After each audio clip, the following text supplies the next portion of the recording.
Cool. And then I wanted to ask you a few questions about Ako Torowhānui, if that's okay. Yes. Yeah. So how did you find the training for you? What did you get out of it? I got like a more grown up version of myself. Like I said, that confidence, so an older, more grandmother feel, I think, of myself. This solidarity within my body and within my energy of what I can hold, and a deep trust. I think I got a lot of trust of being able to express who I am now as a healer and as a facilitator and a practitioner in, you know, the body work and the coaching. To me, it doesn't feel very separate. Like I'm not one to really separate much in my life. Everything always feels quite similar. It is different, but it feels energetically, it feels the same of when I'm at the table with my clients to when I'm on the table with my clients.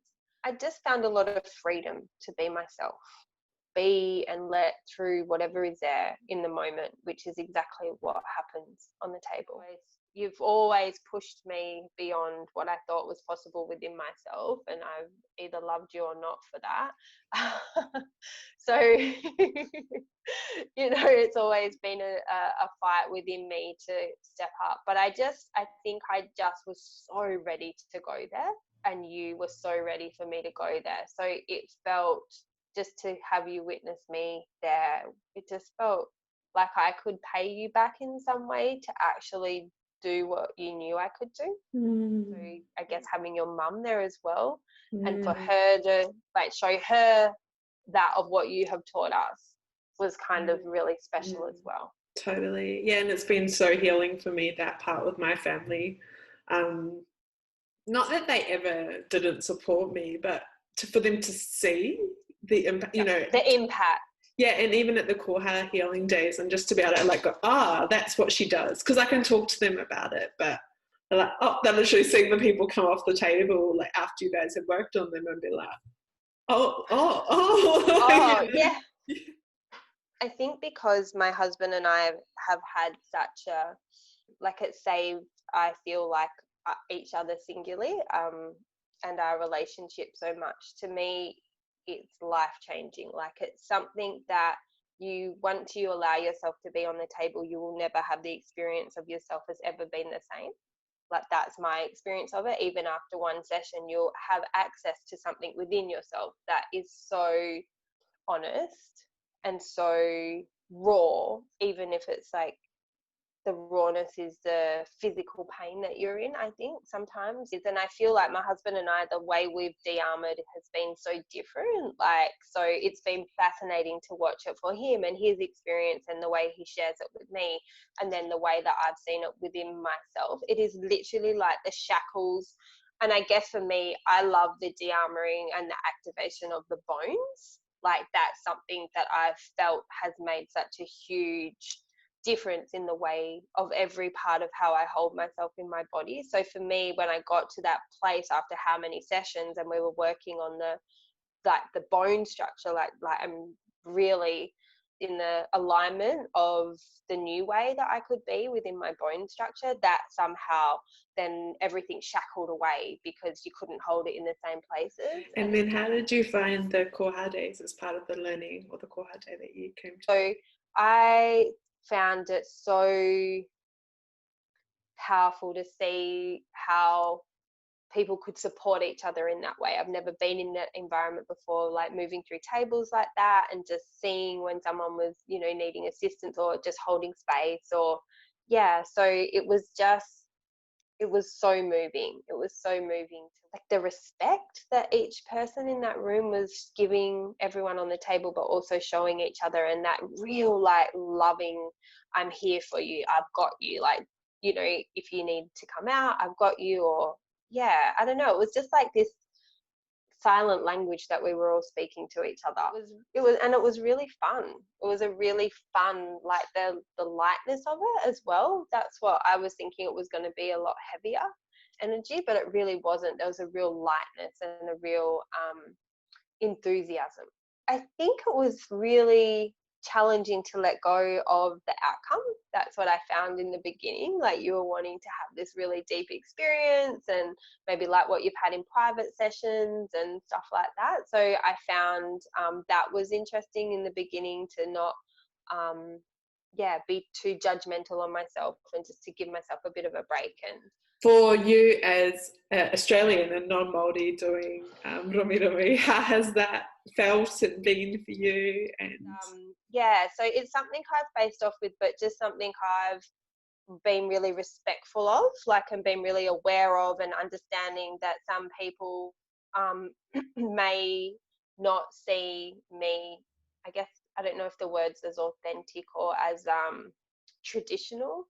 And it's interesting because when I got that download, it was that session with, like, you and I were working on the woman together, and I had to go just back into the step-by-step process, because I was a little in my head with like, oh shit, I think she's disappointed, I think, but then I just started doing it, and we just had the most amazing session, and she had the most amazing release and breakthrough and all of it.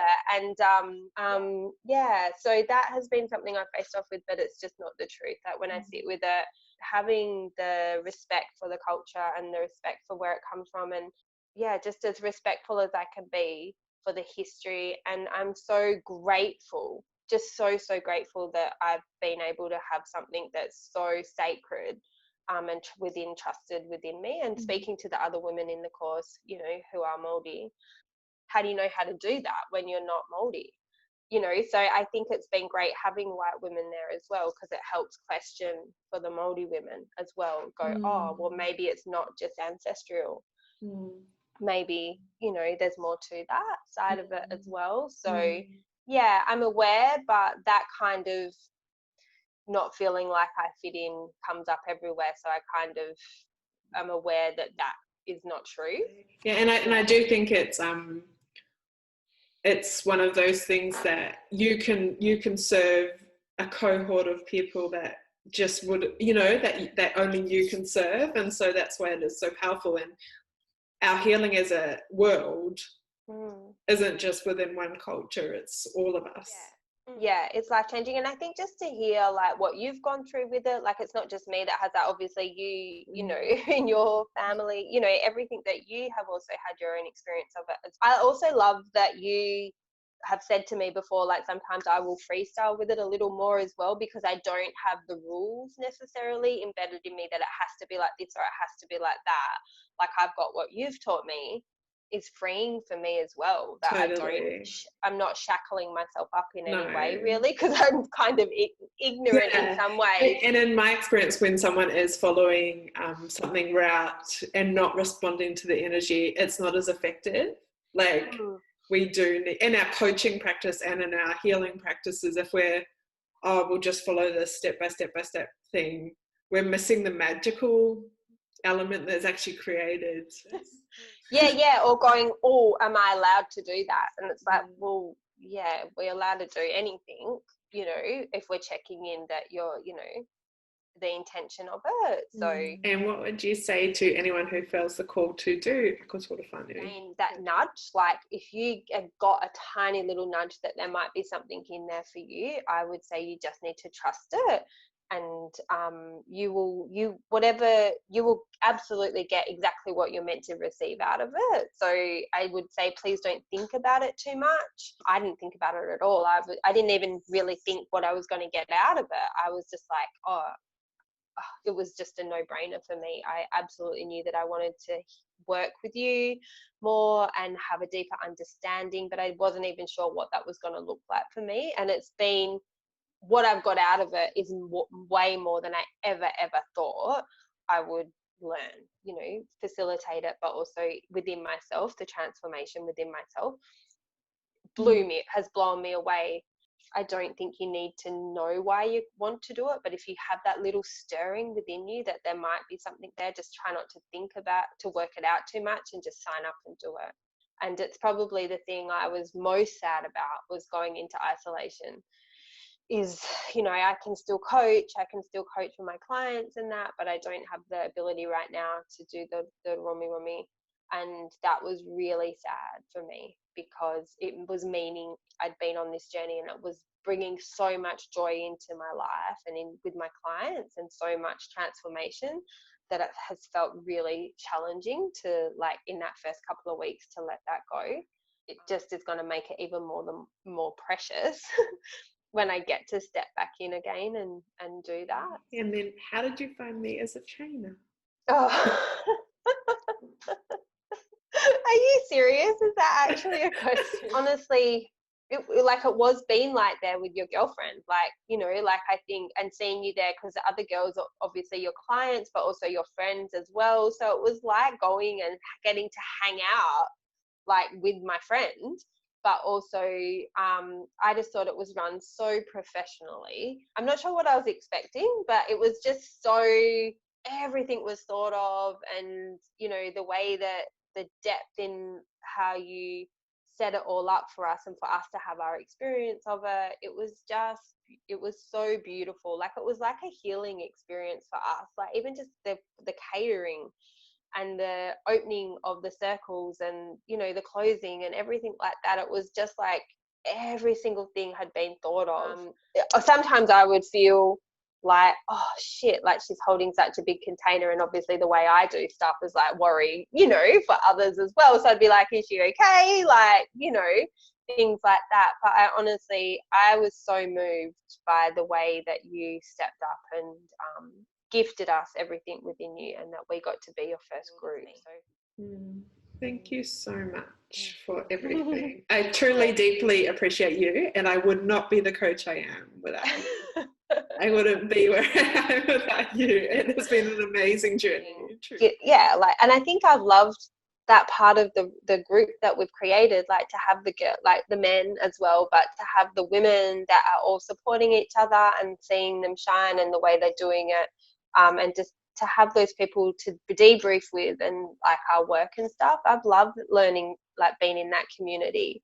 I love sitting and listening to the stories of the old days for you guys back in New Zealand, and the way you speak, and I could just be a fly on the wall forever when you guys. That's like a change, right? Oh yeah, like, it's the stories of it though. I absolutely love it, and it's made. This year was all about community for me, and, like, getting to meet new women and be out there in the world more, which is so interesting that now we're in isolation. But I was doing that a lot, but maybe, so it's been really nice to just surround myself with women again. First of all, I just really want to say thank you for creating this space, and always being willing to step up and step in and step through, you know, in a time like this when you didn't necessarily have to be, you know, doing anything. I just think your bravery and your commitment to yourself first, and then the way that you share yourself authentically. I'm just so grateful for your truth.